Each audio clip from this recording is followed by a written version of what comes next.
Hello, good morning. तर आज मुलांच्या डब्यामध्ये मी शेपाची भाजी देणार आहे. तर सगळ्यात अगोदर शेपाची भाजी बनवून घेतली. त्यानंतर चपाती वगैरे एक बनवली, आरूचा जुट्टू वगैरे घालून दिला. तर ती शाळेत गेली. तोपर्यंत इकडे मटकीची उसळ बनवलेली, रात्रीची डाळ शिजवलेली फ्रीजमध्ये तशीच होती. तर सपक वरण बनवलेलं आणि सगळ्या भाज्या वगैरे बनवून झाल्या होत्या. म्हणलं की खूप सारं ताक होतं फ्रीजमध्ये, तर त्याचा आंबील बनवणार आहे मी. तर लसूण आणि कोथिंबीर खलबत्त्यामध्ये छान अशी बारीक चेचून घेतली आणि थोडंसं मीठ टाकून ताकामध्ये सगळं मिक्स केलं. तर इतकी छान थंडगार मस्त टेस्टी अशी आंबील पिण्यासाठी तयार झाली होती. त्यानंतर इकडे आता चपात्या बनवून घेते, कारण ध्रुव उठलेला, त्याला चहा चपाती खायची होती, प्लस त्याला डब्यामध्ये पण द्यायची म्हणून चपात्या वगैरे बनवून घेतल्या. हे आरूला शाळेत सोडून आले होते.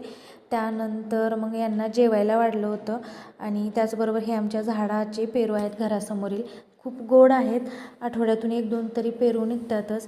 तर पेरू कट केले, यांना जेवायला वाढलं होतं. हे जेवत आहेत तोपर्यंत मी पण जेवण करून घेणार आहे, कारण मी सध्या घराची क्लिनिंग सुरू केलेली आहे. म्हणजे थोडंसं 2 दिवसापूर्वी जाळ्या काढल्या, त्याचा व्हिडिओ वगैरे शूट केला नाही.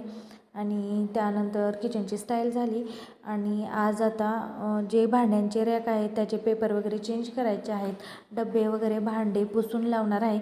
घासण्यासारखे नाही एवढे घाण झाले, फक्त पुसून लावायचे आहेत. पेपरवर थोडीशी धूळ जमा होते, त्यामुळे ते पेपर डल दिसतात, त्यामुळे ते पेपर पण चेंज करायचे होते. हळूहळू वेळ भेटेल तसं ही सारी कामं करावीच लागतात.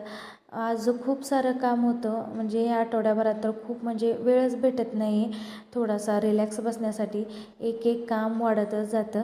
तर इकडे फ्रीज पण थोडासा साफ करायचा होता, म्हणजे इतका घाण झाला नव्हता, फक्त कपड्याने पुसून घेतला तर एकदम स्वच्छ दिसेल असाच होता. मग फ्रीजमधील सर्व वस्तू काढून सगळ्या स्वच्छ करून ठेवून दिल्या. आणि हा जो फ्रीज आहे तो माझ्या लग्नातील आहे, म्हणजे 12-13 वर्ष झाली या फ्रीजला. आणि आता आवरलं आणि त्यानंतर आता ध्रुवला शाळेत सोडून येते. ऊन पण फार लागते आणि रस्त्यावरती म्हणजे गाड्या जातात तर धूळ फार उडते, डोळ्यामध्ये पण कचरा जातो. त्यामुळे एकदम पॅक बांधलेलं, तोंडाला चष्मा वगैरे घातलेला, जेणेकरून डोळ्यामध्ये कचरा वगैरे जाऊ नये. आणि संध्याकाळी डिरेक्टली 4ला व्हिडिओ शूट केला, कारण हे शाळेतून लवकर आल्यामुळे पोहे बनवलेले, सगळ्यांनी पोहे खाल्ले. मुलं खेळत बसली होती, वेळ होता, त्यामुळे रॅकची भांडी वगैरे लावून स्वच्छ करून ठेवली.